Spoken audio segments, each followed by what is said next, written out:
Hey guys, welcome back to BackPocketGameReviews, and today we're going to talk about the car accident. So a lot of you saw the picture that I posted on the YouTube community tab, I posted on Twitter, and I posted on Instagram. It was a rough day. I was on my way home from work, and where I come from, I take the Polaris exit on a freeway that's called 71 South. So I get on 71 South from Polaris exit, and then I hop on 270 West off of 71.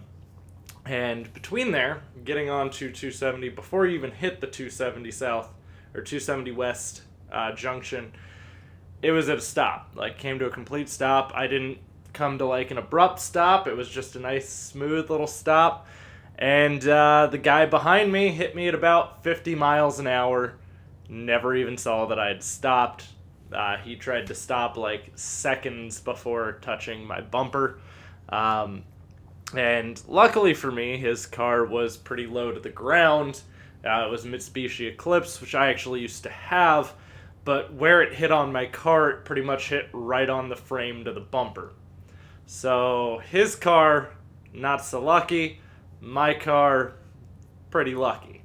Now, I saw him coming in the rear view because I tend to look in my rear view a lot when I have to stop on the freeway. My dad has been hit like this before, and so I was kind of looking in my rear view mirror and saw him coming, and I just braced for the impact of that.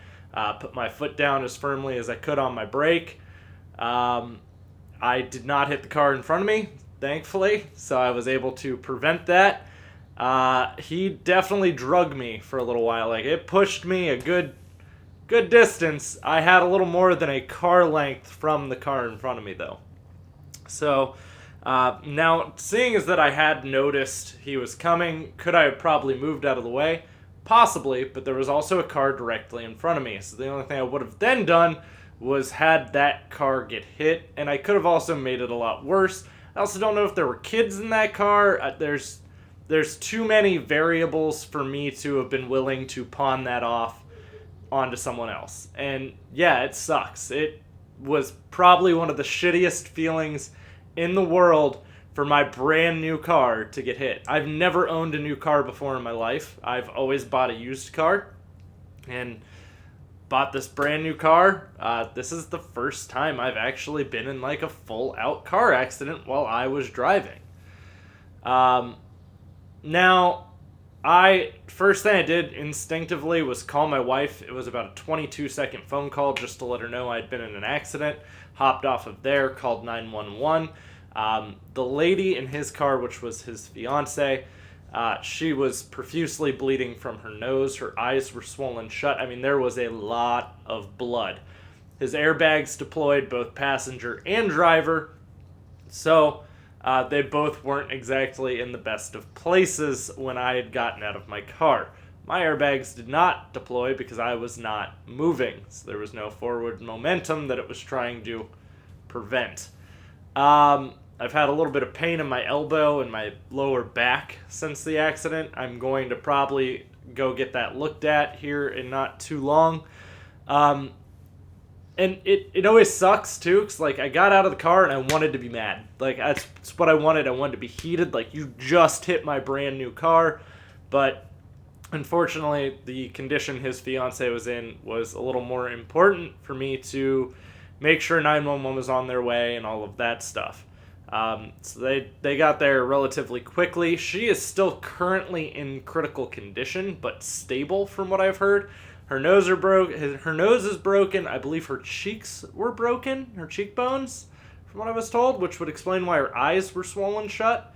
I mean, it was bad. Like, she really, really, really was in a bad way.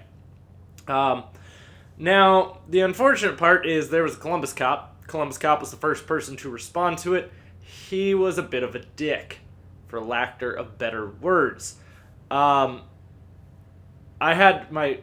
was on the phone with my insurance company, and they told me to ask him if he was dispatching a tow truck or if they should be, which I already told them to go ahead, but then I asked him, hey, are you dispatching a tow truck? And then he yelled at me over my loudspeaker that I should not be asking him questions right now. Um, my my concealed carry was in the car. It was not on my person. He was upset that I had not told him right when he got to the scene that I was a concealed carry person, and unfortunately, there were other things I was attending to. I had a lot of stuff going on. I was checking to make sure this guy's girlfriend was okay. I was on the phone with my insurance company. It wasn't the first thing on my mind, especially when the firearm wasn't on me. Yeah, it was in the car. In a locked compartment, nonetheless. He wanted to confiscate my firearm and my concealed carry license. That is what he wanted. He wanted to take those both. Thankfully, two Delaware County sheriffs showed up and kind of laid into him going, well, if you would have ran his plates when you first got here, which should have been your first reaction outside of attending to the person, with the bloody nose and everything, you already would have known that he had his concealed carry. And Delaware County sheriffs kind of laid into this guy and shoot him away because it was their jurisdiction, so they wound up taking the whole thing over. And, I mean, they were pretty cool about the whole thing. We were in the backseat of their car, too. The guy's girlfriend got taken away by the ambulance, so we're in the backseat of the cop car filling out our statements and our exchange of information slips. And it was really funny because they asked, what happened to him. Like, how'd you not see this dude who was stopped? And his exact words were, I was looking down to check my GPS. Now, I'm going to be very blunt about this. I'm well aware that there's very few people in this world that actually own a standalone GPS. And if you had a standalone GPS, most likely it's going to be window mounted. So we're going to go ahead and assume he was checking his phone. And I also don't think it was his GPS because he told me he was very familiar with the area. That was a statement he had made to me because I had stated, traffic was stopped. Why didn't you slow down? And he goes, oh, I just didn't think about it. I'm really familiar with the area. I just didn't think it would be stopped up here. I drive this exit every day. Every day. This is my way home from work. Traffic is normally stopped there. Like, it is normally at a dead stop right there. So, dude looked down, checked his phone. Unfortunately for him, his girlfriend, or fiance, is now paying the price for him being irresponsible and not being able to not sit there and check your phone while you're driving. And it would be different if you had, your phone up here where you can still see, the traffic and everything. There's a big difference between that. He blatantly said he was looking down to check his phone. So, that kind of pissed me off. But then the cops were like, well, go ahead and fill out your statement. And he hands me my slip and everything. And he goes, if you want to write down that this jackass was a negligent driver, didn't see you, and came along and ruined your day, you can go ahead and put that on there. That's word for word what the cop had said to me. It sucks. And the part that sucks even worse is this guy even stated that he has wrecked 3 cars. He has totaled 3 cars this year. There should be nothing that's more important than, obviously, especially if you have a passenger, you should be paying attention to the road. That should be your biggest thing. If my wife's in the car, I'm not going to be texting while I'm driving.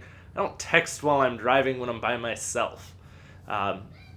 Now, with that also being said, there are devices you can get to make it so you can text through voice while you drive. Motorola makes something called the Roadster. If you don't have a smart car, you can literally put this little speaker in your car. It'll hook everything up Bluetooth through your radio and make your car a smart car for you.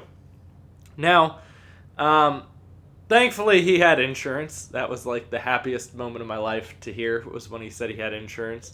He just paid it the day before, apparently. Safe Auto has been decently easy to work with, which is his insurance company. Mine's Geico, so Geico is going to be making sure that his insurance is paying everything. And then I went to 3C Body Shop, who is taking care of almost everything. They took care of my rental car. They're going to take care of the repairs. They're going to make sure that Safe Auto picks up it being all original equipment that is going back onto my car. So there will be no aftermarket or third-party parts, which is what I want. It's a brand new car. It's a 2017 car. We're not turning this into a Franken car. But yeah, man, it was I didn't expect for my day to go that way, and I think that's part of why it's called an accident, is no one really expects for their day to go that way. But thankfully, it all got taken care of. I mean, honestly, as I said, I feel worst for his girlfriend, fiance, whatever it is she is, because I think, you know, if you've totaled 3 cars and you're texting while you're driving, I mean, his car's totaled. It is done. My car is perfectly, well, for the most part, it's all right. But his car is destroyed. I think I actually posted a picture of his car up on Twitter and what it looked like. No, there is no license plate. His license plate was completely knocked off the front end of his car along with his headlights. So, but hopefully his girlfriend is alright and gets out of critical condition. I just know that I spoke to them yesterday, the insurance company, and they said she is still there.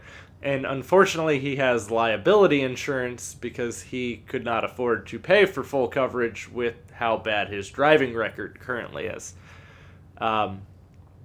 If you've totaled 3 cars in a year, your insurance has to be like, whew, probably like good $400 or $500 a month at that point.